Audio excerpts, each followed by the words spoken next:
Bonjour, bonjour à toutes et à tous. Heureux de vous retrouver pour une nouvelle semaine de Sens Public, votre rendez-vous quotidien de débat et de reportage sur Public Sénat. 90 minutes, deux grands thèmes pour donner du sens à l'actualité grâce à nos experts. À quelques heures d'intervalle, Marine Le Pen et Éric Zemmour ont fait leur rentrée hier.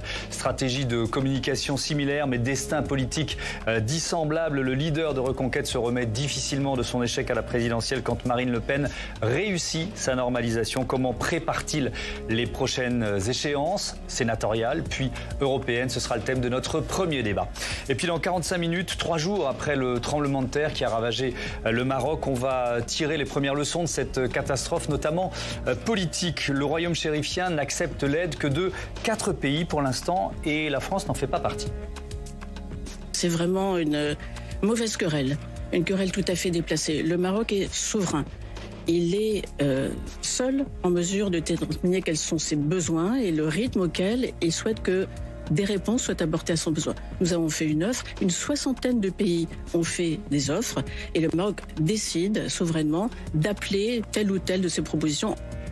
La diplomatie du séisme est à l'œuvre. On l'analyse avec nos invités tout à l'heure. Mais d'abord, donc, l'extrême droite qui faisait sa rentrée ce dimanche avec une Marine Le Pen toujours bien installée dans son rôle de première opposante à Emmanuel Macron. Flora Sauvage.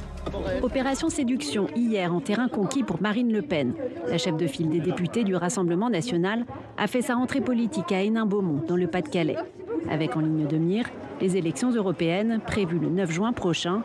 En 2019, son parti était arrivé en tête. Cette fois, Marine Le Pen fait la promotion de la liste conduite par Jordan Bardella. C'est la seule élection nationale avant les présidentielles. Dans son discours, Marine Le Pen cible Emmanuel Macron pour s'imposer comme la prétendante naturelle à la présidentielle de 2027. Il est désormais loin le temps où l'opposition que nous incarnions n'était qu'une force de contestation. Plus que jamais, nous incarnons un espoir. Pas un mot en revanche de la liste concurrente de Reconquête, menée par sa nièce Marion Maréchal. Sous le soleil de plomb de Gréoux-les-Bains dans les Alpes de Haute-Provence, l'ex-candidat à la présidentielle Éric Zemmour a intronisé sa tête de liste aux élections européennes qui exhorte les électeurs de droite à les rejoindre. Je lance un appel à tous les électeurs LR, à tous les électeurs de droite, à ceux qui, comme François-Xavier Bellamy, devraient être à nos côtés. Rejoignez-nous! Dans les rangs du RN, on déplore la liste déposée par Reconquête. Si la France est en danger de mort, comme le dit Marion Maréchal et Éric Zemmour, alors à ce moment-là, on ne se présente pas dans son coin pour faire 5 ou 6% à une élection et pour participer d'une forme de division des voix, au moment même, encore une fois, où nous devrions les unir pour envoyer un message très clair face à Emmanuel Macron dans cette élection de mi-mandat. Si Marion Maréchal Le Pen nourrit l'espoir de siphonner l'électorat du parti LR pour dépasser les 5% des voix et faire son entrée au Parlement européen, Jordan Bardella peut se rassurer. À 9 mois des élections européennes, sa liste arrive largement en tête des intentions de vote. La discrétion payante de Marine Le Pen, c'est le thème de notre débat avec Jean-Yves Camus. Bonsoir, bienvenue. Bonsoir. Vous êtes directeur de l'Observatoire des radicalités politiques à la Fondation Jean Jaurès. Nona Mayer, bonsoir. Bonsoir. Bienvenue à vous aussi, vous êtes chercheuse au CNRS, rattachée au Centre d'études européennes de Sciences Po. Auteur de cet article, Un vent de renouveau, la recomposition des gender gaps électoraux à l'élection présidentielle française de 2022.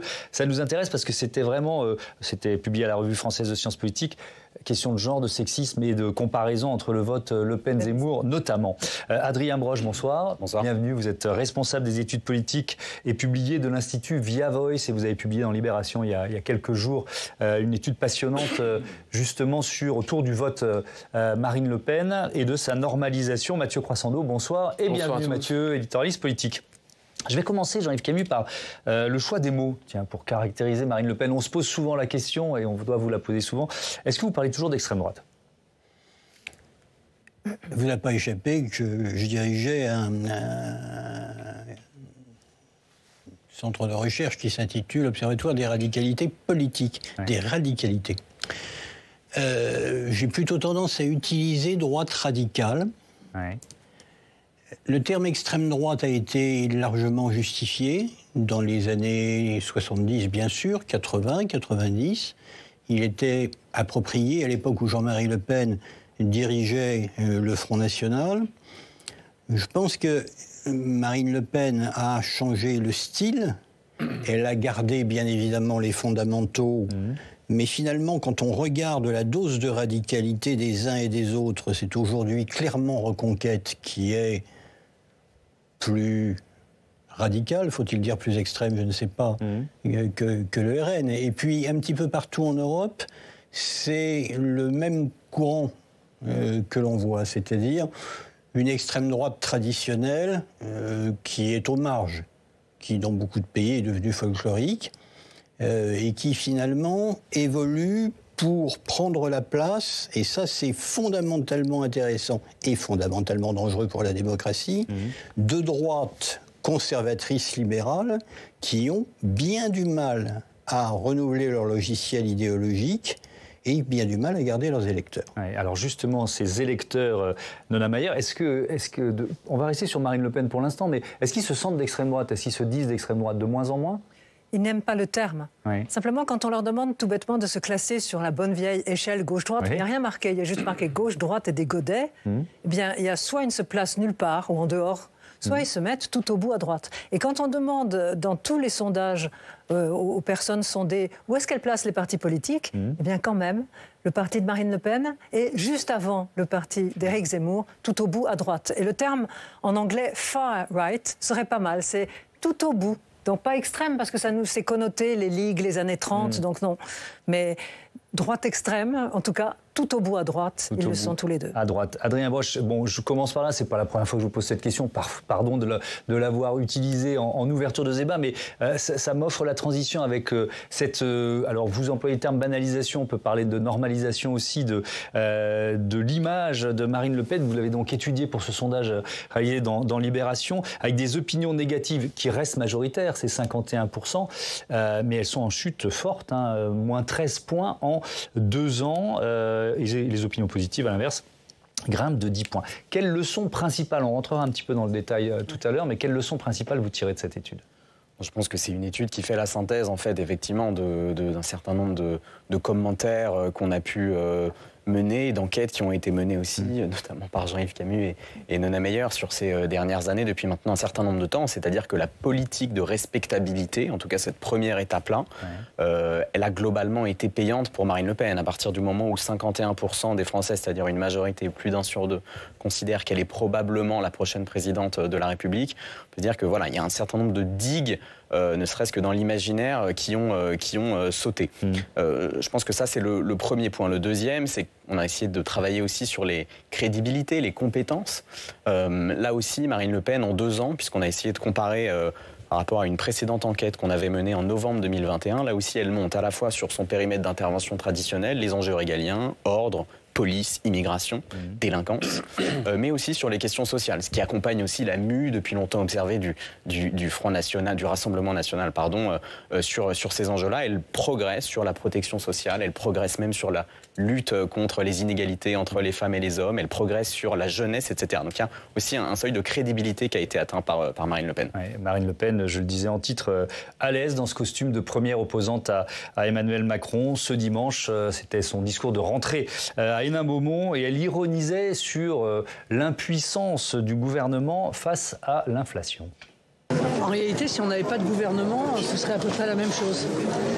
Parce qu'un gouvernement qui multiplie les demandes, ce qui serait bien, c'est que vous modériez vos prix. Si vous pouviez avoir l'amabilité et la gentillesse de bien vouloir ne pas procéder à des augmentations à 2 chiffres du prix de l'alimentation, nous en serions heureux. Mais ça n'est pas un gouvernement. Un gouvernement, ça gouverne. Ça prend des décisions. Ça ne se contente pas de pleurnicher auprès de tel ou tel secteur économique pour obtenir hypothétiquement quelque chose. Alors évidemment, c'est toujours plus facile à dire quand on est dans l'opposition. Jean-Yves Camus, ce thème du pouvoir d'achat, ça porte Marine Le Pen très clairement depuis on va dire 2 ans, ou en tout cas 18 mois. C'est quoi? Ça vous a pas étonné? Parce qu'elle a un sens politique, elle a 3 campagnes électorales derrière elle, Ça fait longtemps qu'elle martèle le thème du pouvoir d'achat et des inégalités. Beaucoup plus longtemps que ça? Beaucoup plus longtemps que ça. Il y avait eu une première tentative en 1995 qu'on avait qualifiée un petit peu rapidement de tournant social du Front National. C'était à l'occasion des grandes grèves de l'automne 95. Mais ça ne marchait pas. Ça ne marchait pas parce que fondamentalement, Jean-Marie Le Pen et ceux qui l'entouraient étaient des Reagano-thatchériens libéraux. Voilà. Donc le terme était resté, tournant social, mais ça ne recueillait pas énormément d'assentiments. Et puis, chez Marine Le Pen, moi, je sens une différence avec son père, qui est une réelle empathie avec les petites gens. Je crois qu'elle est à l'aise dans cet électorat d'Hénin-Beaumont qui l'a élue. Et c'est pas pour rien non plus qu'elle a choisi cet endroit pour sa rentrée politique. Elle aurait pu en choisir d'autres, parmi les villes notamment qui sont gouvernées par le Rassemblement national. Elle est allée là, c'est-à-dire là, mais il y a bien d'autres régions en France où ce sera similaire, où les questions de pouvoir d'achat, d'inflation, d'inégalités qui se creusent, de perspectives réduites de l'ascenseur social vont être cruciales. Et vont être certainement au moins aussi cruciales que les questions d'ordre public, sur lesquelles, de toute façon, Marine Le Pen, comme sur le thème de l'immigration, aura toujours, si j'ose dire, sera toujours dépositaire de la marque. Mais est-ce qu'elle a toujours besoin de parler d'immigration ou du régalien à ses électeurs, Marine Le Pen, ou est-ce que finalement c'est pas tellement intégré que c'est plus nécessaire? Mais ils le savent. Et quand on les interroge, les électeurs, on voit que ce qui est le premier facteur explicatif de ce vote, c'est ce sentiment d'insécurité économique, culturelle à l'égard de l'immigration et à l'égard de l'islam. Donc effectivement, elle n'a plus besoin de le dire. Mais quand même, son programme, sa colonne vertébrale, c'est la préférence nationale, rebaptisée priorité nationale. Donc c'est quand même quelque chose qui a à voir avec l'immigration, avec l'idée qu'il y a les Français d'abord, et puis les autres. Mais c'est vrai qu'elle n'a même plus besoin de le dire, ça parle pour elle. Par ailleurs, elle a l'intelligence d'utiliser, pour tous les thèmes de son programme, il y a cet axe ethnocentriste, centré sur soi. C'est-à-dire, même quand elle va s'adresser aux femmes, elle va leur dire que moi, je me bats pour votre sécurité. Mais qui sont les fauteurs d'insécurité? C'est les étrangers, violeurs potentiels. Je veux dire, tout est passé à travers le filtre, le prisme de la crainte de l'immigration et de l'islam. Mathieu? Oui, moi je suis frappé parce qu'il y a un travail d'image, on en a parlé, et puis quand même un travail de fond. Sur le travail d'image, il y a quelque chose qui m'a frappé dans votre sondage, c'est la dangerosité. C'est-à-dire cette étiquette de parti dangereux qui collait au Front National autrefois et au Rassemblement National jusqu'il y a peu, aujourd'hui ne colle plus, puisque l'étiquette a baissé, et elle s'est lissée, donc elle a perdu son statut d'épouvantail de la classe politique, quand d'autres l'ont récupéré, ce statut d'épouvantail, que ce soit à l'extrême droite Éric Zemmour ou que ce soit dans son style de bruit et de fureur Jean-Luc Mélenchon. On le voit d'ailleurs, le sondage. Un travail d'image avec LFI qui est nettement en faveur du... Un travail d'image qui est, à mon avis, profond. Et c'est-à-dire que ce n'est plus un épouvantail dangereux pour les électeurs. Et l'autre chose sur le fond, et je vous rejoins, c'est qu'on voit bien qu'elle développe sa grille sur tous les thèmes. Et là, il y a un thème. Elle a fait le pouvoir d'achat après avoir fait la sécurité et l'immigration, qu'elle est en train d'investir, qui est l'écologie, d'une certaine façon, où là, elle est sur un travail de défense des petits contre les gros, des campagnes contre les bobos des villes, des Français, des territoires, des terroirs contre ces fous d'Européens qui voudraient nous imposer des normes. Donc on voit bien qu'il y a même une matrice tactique, mais pas seulement, qui est en train d'imprégner en profondeur tout le programme, à mon avis, du Rassemblement national. Alors, il y avait effectivement plusieurs thèmes. Il y avait la dangerosité et la compétence. Question similaire. Hein. Diriez-vous que le Rassemblement national est plus ou moins compétent que la France insoumise? Là aussi, 35% plus compétent, 18% moins compétent. Est-ce qu'il y a une part de responsabilité comment je peux tourner ça? Cette stratégie du conflit permanent, qui est la stratégie théorisée par Jean-Luc Mélenchon depuis très longtemps et imposée, ou en tout cas acceptée par ses partenaires de la NUP à l'Assemblée nationale depuis un an. Est-ce qu'elle profite pas finalement à Marine Le Pen aujourd'hui? Est-ce que votre sondage démontre pas ça? On le ressentait, est-ce que ça démontre pas ça? Oui, on essaye, en tout cas on prend une photographie d'un résultat. Les causes, elles sont évidemment toujours plurielles.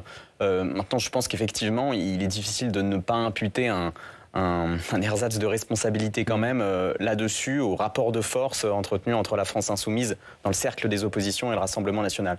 D'abord parce que je suis assez en désaccord parfois avec le discours ambiant qui consiste à dire que de toute manière le climat médiatique, thématique profite au Rassemblement national. On sort quand même d'une année et demie, voire 2 années où la question sociale a été très structurante dans le débat public, je crois. L'inflation, la crise énergétique, la question des retraites. Les partis de gauche auraient pu en profiter. Je pense que là, effectivement, leur champ d'intervention traditionnel était présent et ils n'ont pas tellement su s'en saisir. Autre chose, c'est qu'effectivement, je pense que la séquence, on a demandé, Marine Le Pen sort-elle renforcée des séquences émeutes, de la séquence retraite? On a une majorité de Français qui considèrent qu'elle sort renforcée dans les 2 cas, ou quasiment dans les 2 cas. l'attitude, la discrétion, parfois la discrétion proactive aussi de Marine Le Pen et du Rassemblement national pendant ce débat à l'Assemblée, elle est sûrement aussi là-dessus, elle a sa part de responsabilité dans cette crédibilisation. Quand Marine Le Pen doit rappeler à l'ordre un député de l'opposition LFI qui traite un ministre d'assassin, c'est quand même une image qui est assez édifiante de là où on en est arrivé. Une présidente de groupe d'extrême droite rappelle à l'ordre républicain un député de l'opposition. C'est quand même assez édifiant. Votre avis sur cette... Je pose la même question dans ce comparatif Rassemblement national et LFI. D'abord, le comparatif qui va être le plus intéressant en 2027 et même aux élections européennes, c'est pas celui entre le Rassemblement national et LFI. C'est celui entre le Rassemblement national et les forces qui se rangeront derrière le président de la République, ou celui qui l'aura désigné qui l'aura adoubé pour lui succéder. Ça, faut pas l'oublier.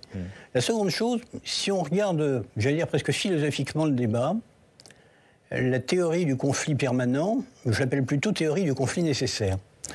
Dans les écrits de Chantal Mouffe, dans ceux d'Ernesto Laclau, comme d'ailleurs dans les écrits de Carl Schmitt, il n'est pas dit que le conflit doit être permanent. Il est dit que le conflit est structurant des sociétés et qu'il existe naturellement des conflits qu'il faut surmonter, certes, mais qui nécessitent des choix. C'est-à-dire qu'on ne peut pas faire plaisir à tout le monde. Et finalement, Marine Le Pen aussi, elle est dans cette vision-là. Quand elle désigne Bruxelles, quand elle parle des élites, quand elle parle... son père parlait naguère beaucoup des gros, etc., dans une veine poujadiste, elle dit bien à un moment donné, si vous réécoutez l'extrait que nous venons de voir, on ne peut pas faire plaisir à la fois à ceux qui augmentent leur marge dans la grande distribution et aux consommateurs qui passent à la caisse. Et le rôle du gouvernement, à un moment donné, c'est de décider celui à qui, véritablement, il veut donner l'avantage. La seule chose, c'est que cette stratégie du conflit nécessaire, on peut l'assumer de diverses manières. C'est-à-dire qu'on peut poser les conflits nécessaires et expliquer qu'il faut les transcender. Et puis on peut faire du bruit. Et puis on peut faire du bruit en permanence en confondant effectivement le bruit et le conflit. Et là, ça débouche certainement pas sur un résultat positif. Alors, dans le jeu de Marine Le Pen, il y a un atout qui s'appelle Jordan Bardella. Mathieu, vous avez choisi de nous en parler ce soir.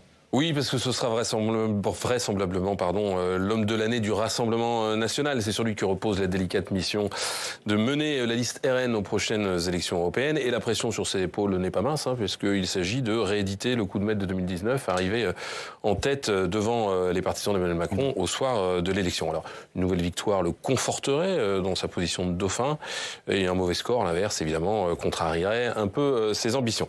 Jordan Bardella, il est jeune, il est très jeune, il fêtera dans 2 jours c'est 28 ans, mais c'est pas franchement ce qu'on appelle non plus un homme nouveau. Ça fait déjà une bonne décennie qu'il milite, et il est déjà monté très haut puisqu'il est président du parti depuis 1 an, élu avec 85% des voix, on le rappelle. En novembre 2022, c'est le premier en fait à diriger le mouvement sans porter le nom de Le Pen, ce que d'aucuns voient comme un avantage pour ses futures ambitions, mais qu'on ne s'y trompe pas pour autant, puisque Jordan Bardella, qui vit en couple avec la nièce de la patronne et donc une petite fille de Marine Le Pen, fait bien partie du clan. Alors c'est aujourd'hui devenu une figure incontournable du Rassemblement national et même d'une certaine façon de la scène politique française. Cet été, il a même bénéficié d'une forme d'adoubement symbolique en recevant un coup de fil du président Emmanuel Macron. Ouais. Comment expliquez-vous cette ascension fulgurante ? Il y a quelque chose qui tient à son talent, parce que Jordan Bardella n'en manque pas pour développer un argumentaire, pour appuyer là où ça fait mal, pour balancer une punchline dans un style moderne et propre, qui fait de lui un débatteur redoutable selon tous ses adversaires. Mais là encore, qu'on s'y trompe pas, parce que ce style moderne en apparence, Bardella a fait quand même ses premières armes dans le sillage de figures bien connues de l'extrême droite radicale, puisqu'on sait qu'il a notamment démarré avec la figure sulfureuse de Frédéric Chatillon, qui fut président du BUD, bien connu. Donc il y a une part de talent, il y a une part de travail ensuite, et ça pour le coup il est sérieux, voire besogneux, mais il prépare ses dossiers comme ses interventions. Ça rompt d'une certaine façon avec une forme d'amateurisme qu'on pouvait trouver et qui a longtemps prévalu au Front National, un peu moins au Rassemblement National, mais voilà, les gens se présentaient pour faire des coups d'éclat dans les émissions, mais pas forcément en travaillant sur le fond. Et puis, la dernière explication, c'est sa forme de loyauté, enfin, sa loyauté à Marine Le Pen, qui, comme son père, avait jusqu'ici eu souvent à partir avec ses premiers lieutenants. Alors, jusqu'à présent, Jordan Bardella a su imprimer sa marque et parfois même sa différence. On l'a vu sur la Russie, notamment, cette année, sans pour autant aller trop loin. C'est toujours une affaire de l'élastique, jusqu'où le tendre pour exister sans... Voilà. Mais ça fait mentir, en tout cas, l'adage impitoyable de Jean-Marie Le Pen, on s'en souvient, selon lequel le destin d'un dauphin, c'est parfois de s'échouer. Alors, Alors pour ces européennes, quel est son axe de campagne? Alors lui-même, Jordan Bardella, il est issu d'une famille d'origine italienne, il a un arrière-grand-père kabyle et il n'hésite pas à faire de la lutte contre l'immigration, donc évidemment le classique, son cheval de bataille. Et même s'il ne le dit pas trop fort, ou en tout cas pas toujours, c'est un identitaire convaincu, Jordan Bardella. Il est convaincu que l'approche civilisationnelle lui permettra d'engranger des points sur un terrain, faut le dire, où il y a quand même pas mal de concurrence, puisqu'on a Reconquête et puis on a des LR qui se droitisent. Lui, son idée, c'est de draguer les électeurs déçus. Provocateur, on l'a vu dans l'extrait qu'on a diffusé en début d'émission, où il a même invité Marion Maréchal à le rejoindre ce week-end, ce qu'elle ne fera évidemment pas, elle qui sera sa principale adversaire dans cette élection. Merci Mathieu, vous nous l'avez dit, il va fêter ses 28 ans dans 2 jours. Nona Mayer, l'électorat jeune, c'est l'un des piliers du Rassemblement national aujourd'hui? Alors ça dépendait des élections. Aujourd'hui, oui. Il y a eu des moments, par exemple en 2002, c'était plutôt un électorat âgé ou sur les thèmes de la sécurité. Mais là, on fait avec nos analyses un peu poussées, où on essaie de voir toutes choses égales par ailleurs, en prenant en compte l'âge, le sexe, la profession, la religion. L'âge est une variable fondamentale avec le niveau de diplôme. Et c'est vraiment dans les catégories aujourd'hui des 18-35 ans et plus particulièrement 24-35, c'est là que Marine Le Pen fait de très loin ses meilleurs scores. Donc là, c'est sa meilleure catégorie d'âge. C'est sa meilleure catégorie d'âge. Maintenant, ça n'a pas toujours été le cas. Ouais. Ça dépend des années. Et donc, si on combine la variable âge, la variable diplôme, vous avez déjà un gros pourcentage d'explication de ce vote. Et c'est intéressant parce que ce n'est pas la même chose pour Zemmour. Zemmour, il n'y a pas un vote. On pensait en commençant à travailler dessus que ça serait un vote des plus âgés. Non, c'est le genre qui joue là. C'est des hommes vieux. C'est d'abord le fait d'être un électorat masculin. L'énorme différence entre ces deux électorats, c'est que Éric Zemmour a réussi à rebuter l'électorat féminin à peu près dans les mêmes proportions que Jean-Marie Le Pen à l'époque où il tenait le parti, avec ses propos à la fois sexistes, virilistes, masculinistes. Et donc il y a maintenant un énorme écart. Mathieu, j'ai une question. Qu'est-ce qui reste de défouloir ou de protestation dans le vote RN ou dans le vote Le Pen aujourd'hui? Mais dans tous les votes. Je veux dire, dans tous les votes, il y a toujours une partie de vote contre. Ça dépend de qui sont les candidats. Donc il y a une partie de protestation anti-élite. Si vous voulez, cette dimension populiste, elle se réduit finalement à être contre. Être contre les élites, être contre ceux qui nous gouvernent. Mais il y avait donc là, c'est de la protestation. Est-ce qu'il y a, par rapport à l'adhésion aux idées du Rassemblement national? Il y a une adhésion depuis très longtemps. Ceux qui sont là, je veux dire, on voit clairement que quand on essaie de faire un modèle explicatif, ce qui vient en tête, même si c'est évident, c'est une échelle d'ethnocentrisme, c'est-à-dire rejet des immigrés, des étrangers et des musulmans. C'est ça qui vient en tête. Ensuite, il y a le sentiment anti-européen. Pourquoi? Parce que l'Europe, c'est la porte ouverte aux immigrés et à l'immigration. Enfin, il y a le positionnement sur l'échelle gauche-droite qui là aussi joue. Voilà les 3 variables clés qui jouent encore plus que le reste. Et donc, il y a une assise idéologique. Et c'est intéressant parce que les hommes et les femmes, c'est pareil. Je dis pas, il n'y a pas un profil différent des femmes et des hommes qui votent FN quand il s'agit des idées. C'est exactement la même chose. Simplement, Marine Le Pen a permis à des femmes qui jusque-là hésitaient un peu à cause de la personnalité de Jean-Marie Le Pen à franchir le pas. Mais les idées sont les mêmes. D'abord l'immigration, l'Europe et l'autorité, j'oubliais, une société d'ordre. Bien sûr. Jean-Yves Camus, même je reprends la question de Mathieu, est-ce que le vote protestataire se dilue dans la normalisation, on pourrait le dire comme ça? Moi, ça fait des décennies que j'essaye de démolir l'idée de ce vote qui ne serait que contestataire. Quand Marine Le Pen dit « avant nous étions une force de contestation, aujourd'hui c'est fini », qu'est-ce qu'elle dit en creux? Elle dit « à l'époque de Jean-Marie Le Pen, c'était effectivement une force de contestation ». Elle essaye de marquer une transition, une mutation dans le leadership. Mais en fait, même à l'époque de Jean-Marie Le Pen, il y avait certainement une part de contestation pure qui était plus forte qu'aujourd'hui, mais il y avait un logiciel idéologique. Il n'y a pas des millions de Français qui ont voté pendant 30 ans pour un parti politique par millions, sans qu'il y ait derrière un certain nombre d'idées forces qui les séduisaient. Le mouvement Poujade, je le rappelle, il démarre en 1953. En 1958, le général de Gaulle revient au pouvoir, c'est terminé. On n'en parle plus. Jean-Marie Le Pen, d'ailleurs, devient député non inscrit de Paris. Là, le Rassemblement national naît en 1972 et il change de nom en 2018 et il est toujours là. Adrien Roche, l'objectif de Jordan Bardella pour ces élections européennes, juste après on va parler des sénatoriales, c'est quoi? C'est d'abord de rogner l'électorat LR, c'est de continuer dans cette ligne-là, dans cette stratégie-là? Je pense qu'il y a une chose. Alors d'abord, il est populaire, Jordan Bardella, c'est la deuxième personnalité politique aujourd'hui, la troisième, pardon, derrière Édouard Philippe puis Marine Le Pen, avec 29% d'opinion positive dans le paysage. Ça en fait quand même sur les 3 personnalités politiques les plus populaires, 2 qui viennent du Rassemblement national.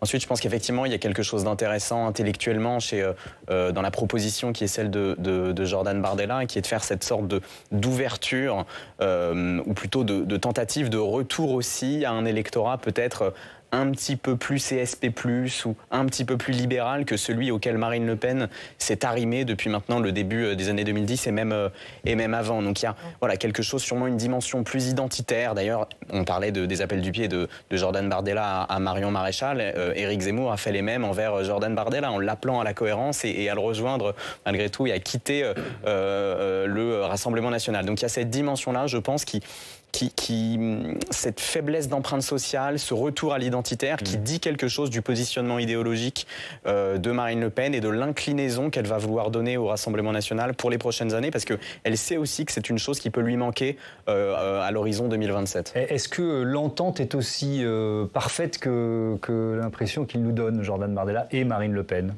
Est-ce qu'il peut finir avec cette popularité dont vous nous parlez par Vous savez, faire de l'ombre à la chef? L'entente, c'est quelque chose qui est vrai à un instant T. Ensuite, ça évolue en fonction, j'allais dire, de l'humeur des uns et des autres, et puis aussi des résultats électoraux. Il y a une complémentarité. Il y a une complémentarité qui est dictée par ce que vous venez d'indiquer sur les positions de Jordan Bardella, qui est aussi une complémentarité de genre, d'ailleurs, et qui est aussi une complémentarité de génération. Ensuite, ce qu'elle deviendra sont en grande partie les résultats qu'ils diront. Alors, on va vous parler d'Éric Zemmour. On va écouter un extrait du discours d'Éric Zemmour ce dimanche. Il faisait lui aussi sa rentrée politique. Il a fait de l'éducation son cheval de bataille avec son réseau de parents d'élèves, les parents vigilants. Écoutez. Dans cette rentrée scolaire, je veux vous le dire, mes chers amis, je crois que l'opiniâtreté de nos parents vigilants n'est pas étrangère au départ de l'ancien ministre de l'Éducation nationale, M. Pap Ndiaye.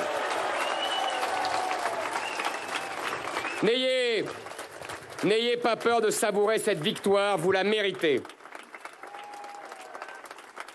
Nos parents vigilants ont été en première ligne toute l'année pour défendre nos enfants, pour dénoncer le grand endoctrinement, pour exiger le retour de l'excellence, du mérite, de l'effort et de la discipline. Je l'ai dit cette semaine, je veux que nos enfants apprennent l'A, B, C, D avant le LGBT.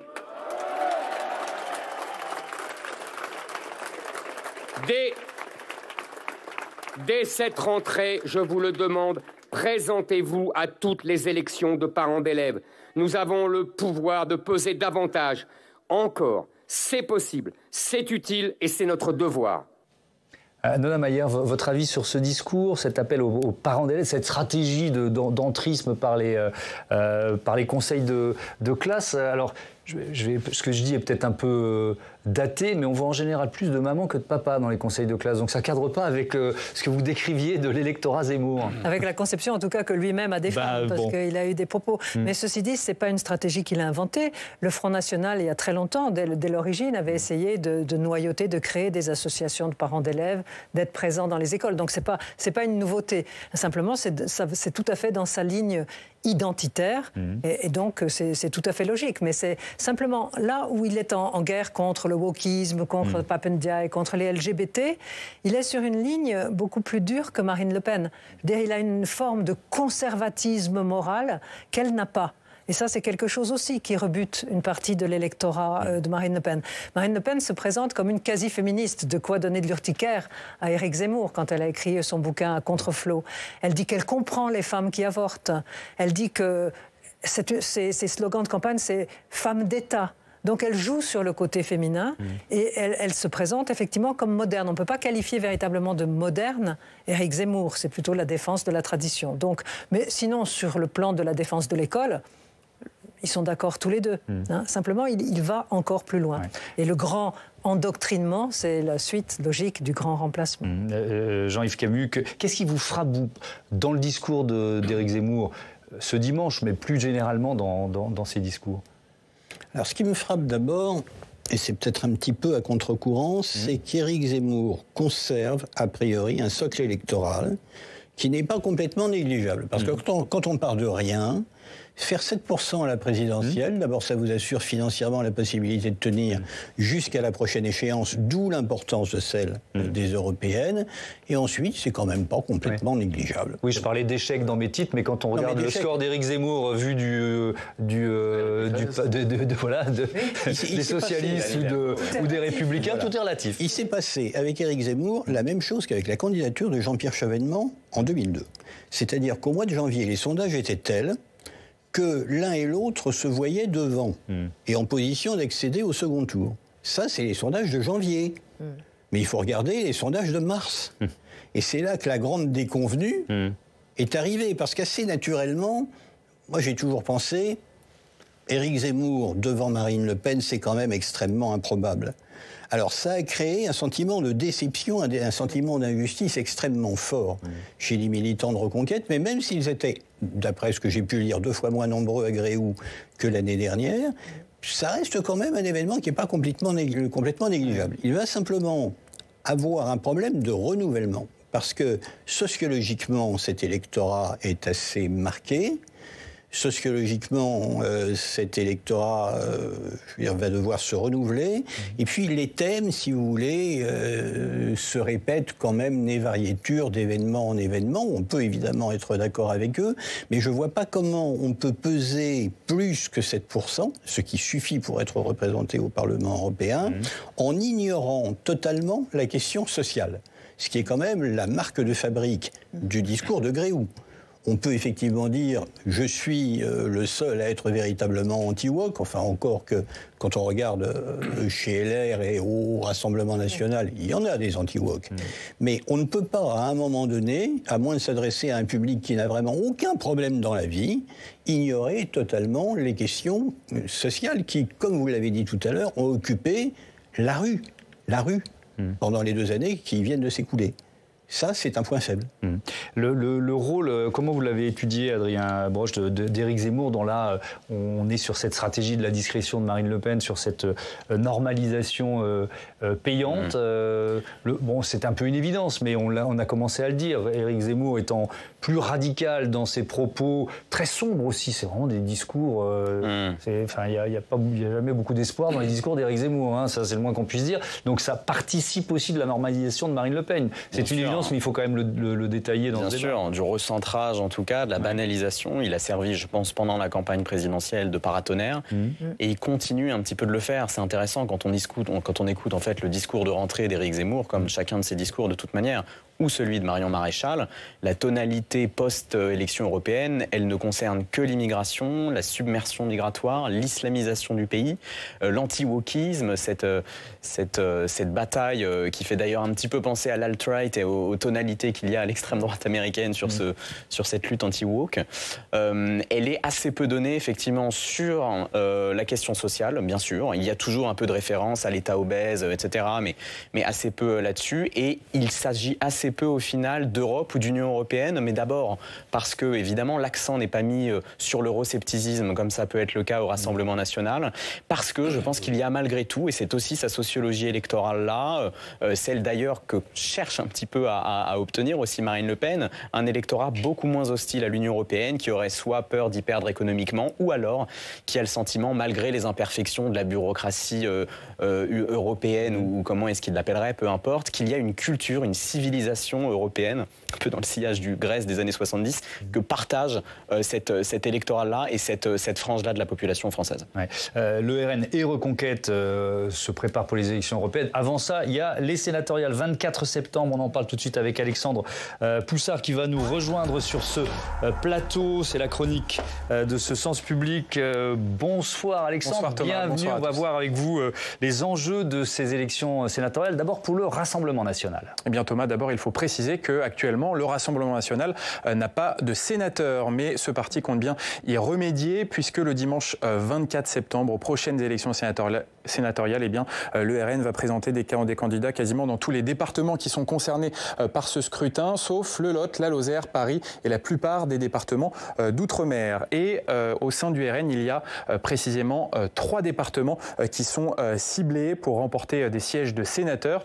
Il s'agit du Nord, du Pas-de-Calais et de la Moselle. L'objectif du Rassemblement national, c'est de conquérir entre 5 et 10 sièges de sénateurs. Et on le rappelle, pour avoir un groupe politique au Sénat et donc du temps de parole, il faut au moins 10 sièges de sénateurs. Donc ça s'annonce compliqué pour la formation de Marine Le Pen. Effectivement, alors on profite de ces 2 semaines qui nous restent avant les sénatoriales pour faire régulièrement dans cette émission et dans les émissions de la chaîne, qui mieux que nous, de la pédagogie. On va expliquer pourquoi il y a si peu de représentation du Rassemblement national au Sénat. Eh bien, cela s'explique, Thomas, par le mode de scrutin de ces élections sénatoriales, puisque les sénateurs sont élus au suffrage universel indirect par un collège de grands électeurs qui est composé à 95% de conseillers municipaux. Et donc, le résultat de ces élections sénatoriales dépend fortement de celui des dernières élections municipales en 2020.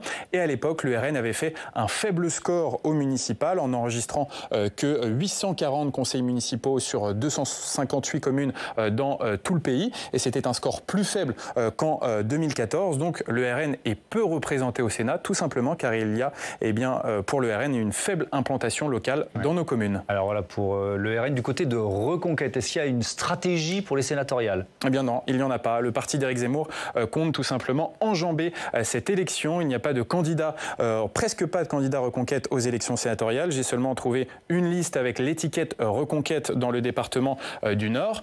Mais on notera qu'actuellement, Reconquête a déjà un sénateur. Il s'agit de Stéphane Ravier, qu'on voit ici à la rentrée du parti Reconquête avec Éric Zemmour. Stéphane Ravier, c'est le sénateur des Bouches-du-Rhône qui a été élu depuis 2014 sur l'étiquette du RN. Et il a rallié Éric Zemmour à la présidentielle 2022. En tout cas, Stéphane Ravier, lui, il n'est pas concerné par ces élections sénatoriales le dimanche 24 septembre, puisque seule la moitié des sièges du Sénat est renouvelée dans ce scrutin. Merci beaucoup. Alexandre Poussard, à tout à l'heure dans notre second débat.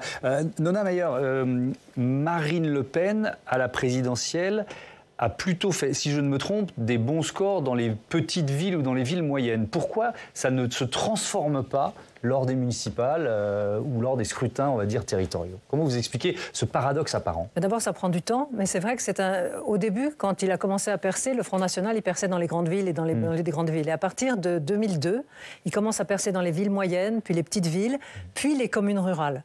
Donc, c'est véritablement là ces zones de force, avec l'idée, c'est un petit peu les petites patries à la Maurras. On va défendre les souverainetés locales contre l'intercommunal, etc.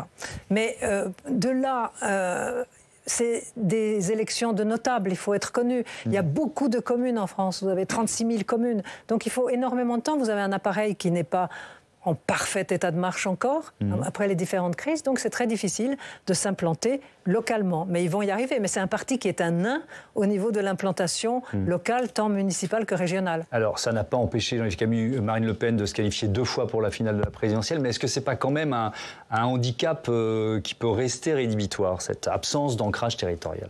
Alors c'est une situation assez paradoxale, parce que finalement, c'est une situation qui est à l'image de ce qu'est le calendrier électoral sous les institutions de la Ve République. On mise uniquement sur l'élection reine, l'élection présidentielle, et puis on se dit que ensuite le reste suivra. Sauf que pour l'instant, le reste ne suit pas au niveau local. Ça n'empêche que, d'abord, le scrutin de 2020 n'était peut-être pas le meilleur, le plus facile. On était quand même dans une conjoncture assez particulière dans ces élections municipales. Donc le RN peut effectivement mieux faire à la suivante. Mais effectivement, il y a un appareil qui est assez inégal, une implantation qui est assez inégale selon les départements, et puis tout simplement une liste aux élections municipales dans un certain nombre de communes, ça demande du monde. C'est pas un candidat que vous présentez. Il faut que vous trouviez 31, 45 individus prêts à se présenter. Ce qui est très intéressant d'ailleurs, c'est qu'il fut une époque où on entendait beaucoup dire au Front National, vous savez, c'est difficile de boucler les listes parce qu'il y a une forme d'opprobre social qui se porte sur les gens qui sont candidats du parti, et au fond, certains ne veulent pas y aller. Mais c'est de moins en moins vrai aujourd'hui, j'imagine, puisqu'on parle de normalisation. Et c'est de moins en moins vrai aujourd'hui, effectivement, donc ça devrait permettre à l'avenir au RN de combler un petit peu ce déficit. Bon, les très grandes villes, je pense en particulier à Paris, on vient de dire, il n'y a pas de liste Rassemblement National à Paris. Bon, s'il n'y a pas de liste, c'est parce qu'il n'y a pas de perspective. Il n'y en a ni aux sénatoriales, ni aux législatives, ni à la présidentielle. Par contre, il y a un énorme terrain qui est les petites villes et ce que j'appelle le faux rural, c'est-à-dire les endroits où effectivement on est dans la ruralité, mais où les gens ne sont plus agriculteurs. Ils font tous les jours leur trajet, rappelez-vous le début de la crise des Gilets jaunes et la question des carburants, ils font tous les jours leur trajet aller-retour pour accompagner leurs gamins à l'école et pour aller travailler dans une ville moyenne. Là, il y a un énorme vivier d'électeurs, et c'est pas uniquement la question des petites patries qui effectivement existent, mais qui résonnent plus, je trouve, moi, avec ce qu'est Reconquête. Et ce qu'est le parti d'Éric Zemmour, c'est tout simplement parce qu'il y a de réels problèmes de déplacement, de réels problèmes de services publics qui disparaissent ou s'éloignent, et de réels problèmes de pouvoir d'achat qui touchent ces gens qui souvent n'ont pas les mêmes salaires que les habitants des grandes villes. Mathieu ? Oui, c'est récent, surtout l'implantation du Rassemblement National, l'implantation réussie. Il y a eu une première vague, on se souvient, Vitrolles, Toulon, Orange, Marignane, et puis qui avait en fait fini un peu en eau de boudin, si vous passez l'expression. Mais c'est 2014 qui montre que le Rassemblement National s'implante, Fréjus, Hénin-Beaumont, après Beaucaire, enfin des choses dans des petits territoires. Ça n'est pas encore grand-chose, mais et Perpignan, regardez, Béziers, même s'il n'est pas forcément Rassemblement National, mais globalement, il y a maintenant des édiles étiquetés Rassemblement National qui se sont notabilisés et qui ont voix au chapitre comme des petits barons locaux. Et donc tout ça prend du temps. C'est pas encore un parti de notables locaux comme le fut autrefois le Parti Socialiste ou de grands partis de droite. Mais on voit bien que cette position avance quand même. Et surtout, à partir de 2014, les élus Rassemblement National, Front National à l'époque, évitent, passez-moi encore l'expression, de foirer leur gestion municipale. Exactement. C'est-à-dire qu'entre ceux de 1995 et ceux de 2014, on a quand même un gain de crédibilité. Je rappelle que Marignane, ça se passe pas super bien, c'est encore celui qui a réussi le mieux. Vitrolles, ça se passe pas bien du tout. Et Toulon, ça tourne au fiasco général. Donc, deux ont tiré leur épingle du jeu. Le maire de Marignane de l'époque, mais il a quitté la scène politique, et l'inoxydable maire d'Orange, qui est resté très très longtemps et qui est allé ensuite sous d'autres cieux. Un dernier mot sur les élections européennes. Donc là, on se projette au mois de juin. Peut-être faire un peu d'histoire, Adrien Broche. Ce sont des élections traditionnellement favorables au Rassemblement National, ou, si j'élargis, au parti de droite radicale. Oui, alors on peut dire ça aussi pour des raisons différentes des Verts dans l'histoire politique française contemporaine. Ce qu'on peut anticiper, c'est qu'effectivement Marine Le Pen et Jordan Bardella jouent plutôt la carte d'un référendum pour ou contre Macron, quoi. C'est-à-dire vraiment des élections de mi-mandat, des aveux, exactement, des élections de mi-mandat, là où Éric Zemmour pourrait jouer, si on reste sur la question extrême droite, plutôt une carte référendaire pour ou contre l'immigration, ce qu'il a commencé. Alors, on peut estimer que la première est plus maligne tactiquement peut-être que la deuxième, mais il est certain qu'en tout cas, si elle joue ce créneau-là, à voir évidemment les prochaines semaines, les prochains mois, le débat immigration aussi qui va se tenir à l'Assemblée nationale, comment tout ça va s'articuler, mais ça pourrait être encore une fois une carte gagnante pour Marine Le Pen, sans faire de politique fiction. Merci beaucoup, merci à tous d'avoir participé à ce premier débat de ce Sens Public. Je vous dis à bientôt sur Public Sénat. Merci.